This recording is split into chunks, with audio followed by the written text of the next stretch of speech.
Hi, Ian Collins, and I'm for pro-life. Yeah. Abortion for me is typically just terminating pregnancy at whatever stage. Yeah. So it could be at the conception stage. It's a bit developed, but as long as you're pregnant and you terminate it, for me, that counts as abortion. Yeah, so you can terminate it medically, because it's a health risk for you, or by will, because you don't want the child. Yeah, so either or is abortion for me. Yep. For me, whose body is it? I think the moment you start believing that it's the woman's body, and that's why she's in a position to be okay with terminating the pregnancy, then I think for me that's not true, because the two have a type of mutual relationship.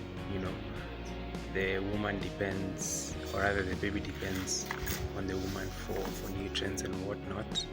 But also in cases where the health hazard of the baby can determine if the woman will live or not, because there are cases of where you hear during childbirth, the woman didn't make it, or the pregnant lady didn't make it. So technically, in out of itself, it's true. So and for such a decision to abort, that's one-sided conversation. But then if we appreciate that it's mutual, then you realize abortion won't, because you need the consent of the baby, and since you can't get the consent of the baby, then that's reason for you not to go with it, because you need his or her consent, however small or insignificant you think he or she is. It takes two. Yeah, for me, it takes two. Yeah. As far as the article is concerned, I think when it comes to that aspect of if you choose to go along with abortion, then you need to get that service from a medically qualified or actual practitioner in that field. That's very safe. Yeah, on that, if it's on that dynamic, then I could say okay. But then the article hasn't covered the reality that comes with the trauma these ladies go through after post. You could say it's PTSD to some degree. The emotional anguish, even and that's how if and that explains why for me I can't support it, because if it was